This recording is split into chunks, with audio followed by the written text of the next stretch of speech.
You have to try this delicious pumpkin seed dip, otherwise known as Sikil Pak. It's a Mayan dish. It's been around forever and it's super nutritious. What you want to do is you roast some pumpkin seeds, and once they look toasty like this, you let them to cool. So while that's cooling, you're going to get a tomato and you're going to cook it on open flame. But don't worry, if you don't have an open flame, you can roast it in a pan as well. You're going to add some onions, and then you're just going to move them around until they look nice and charred like this.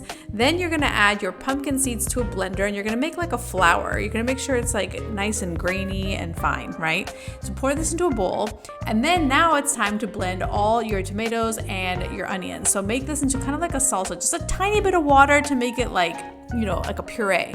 So once that's all smooth, you put it into another bowl, and then you're gonna add your pepita powder a little bit by bit, right? You mix it up, and if you want it more like a salsa, you can just add half of the pumpkin seed mixture, but if you want it like a puree dip, then you add most of it, that's the way I like it. Then you added some cilantro, and now you're ready to enjoy this, you guys. Serve with chips, with crudité, with whatever you want. Super high in protein, delicious, amazing.